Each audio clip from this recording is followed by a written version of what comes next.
In the previous video, we saw the modern answer after Java 8. Now let's go deeper because this is where most developers still get it wrong in real projects. So far everything looks clean. Interface can have default methods, they can share behavior. But now a tricky situation appears. What happens if two interfaces define the same method? Look at this, both interfaces. Both define the same method format, but the implementation is different. Now the question is, if a class implements both, which one should Java use? Let's see the subclass here. Now you see the subclass here which is implementing the both interfaces. Now the compiler is throwing error. This will not compile. Java gives an error because it cannot decide logger version or auditor version. And here is something important. Java does not guess. Java does not pick randomly. It forces you to decide. Now you will see we have override the format method, which is default method from the interfaces. And here we have specified which logger method to invoke. Look at this line. This is very, very important. You are explicitly choosing which implementation to use. You could also choose this one also, or write your own. So Java resolves this problem using rules. Let me simplify them for you. The rule one is class wins. If the class itself defines the method, that always wins. So here interface default is ignored. The rule number two, more specific interface wins. If one interface extends another, the child interface wins. Here if you see detail logger extending base logger. So here one interface extends another.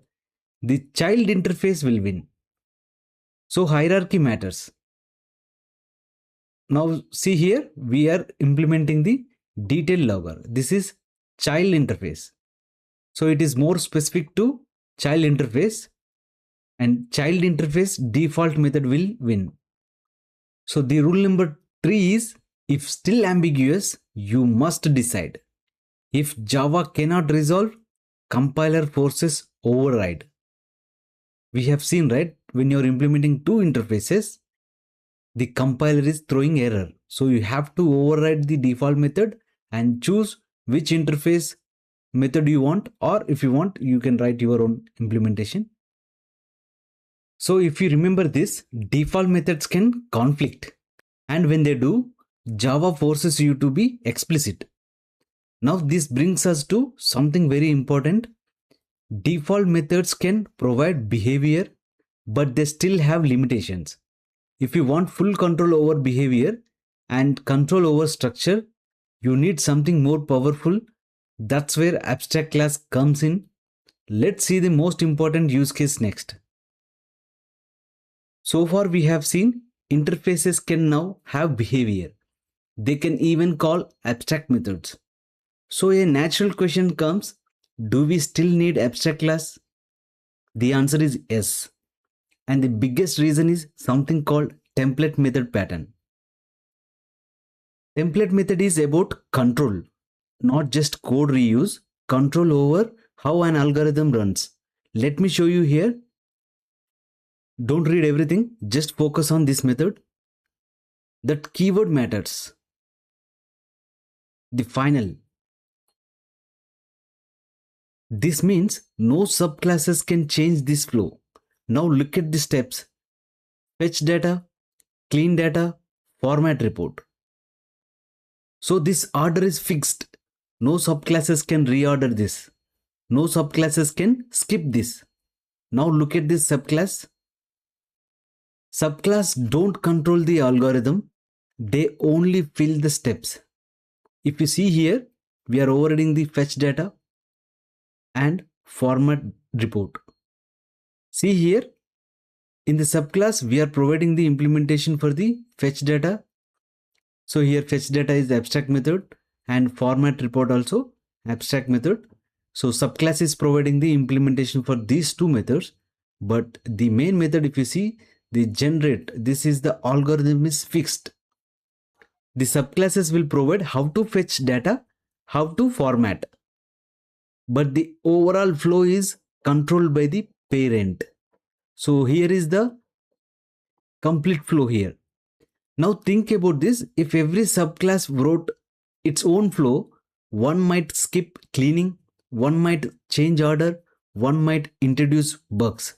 Now your system becomes inconsistent. With template method, flow is guaranteed, behavior is customizable. Now look at this method. This is already implemented. Subclasses can use it or override it. So you get both reuse plus flexibility. Now you might think, can I do this with interface default methods?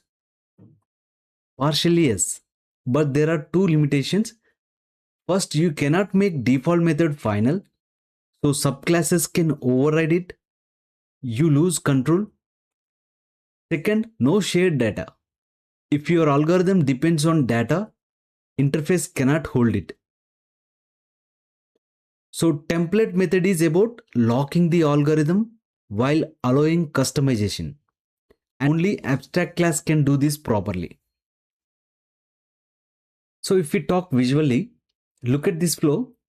Top is fixed, bottom steps are flexible. That's the idea.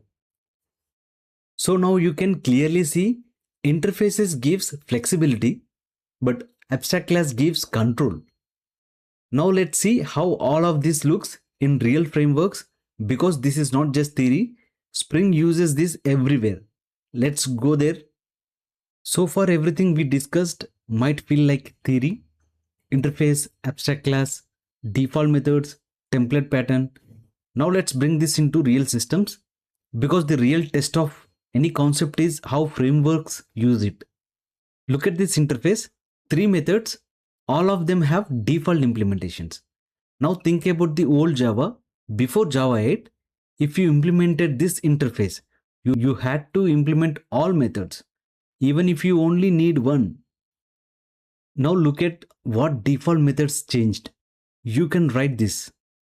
That's it. You only override what you need.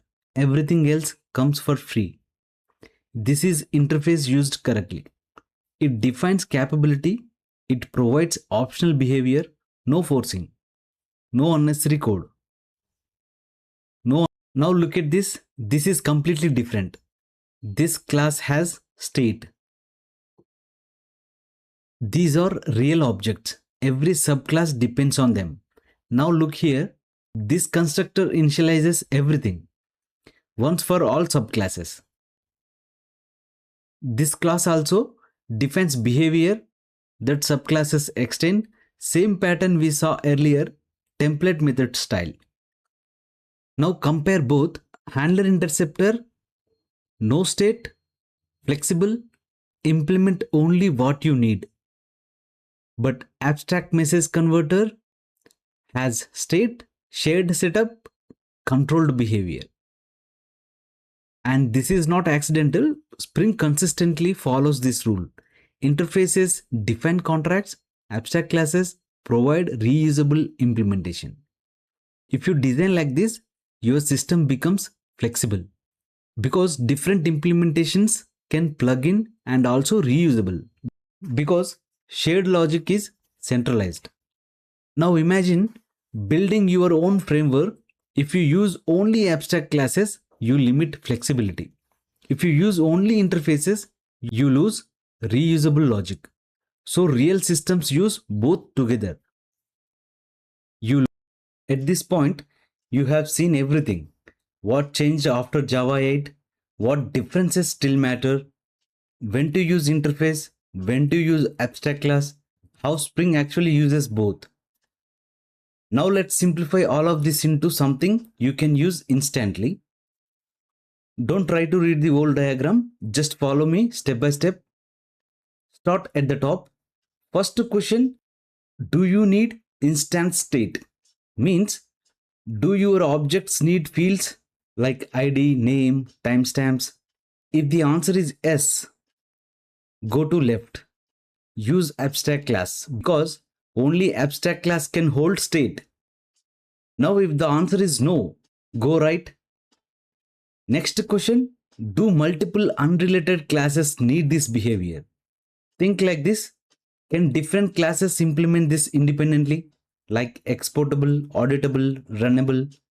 If yes, use interface. Because interface supports multiple implementation. Now if the answer is no, we go to the final question. Do you need a fixed algorithm? Means steps must run in specific order. Subclasses should not change the flow. If yes, use abstract class because only abstract class can log the method using final. If no, prefer interface because default methods are enough. So everything reduces to three questions. Do you need state? Do you need multiple implementations? Do you need control overflow? If you remember this, you don't need to memorize the theory. You can decide in real time. Thanks for watching GK TechVerse. Subscribe and keep upgrading your skills. See you in the next video.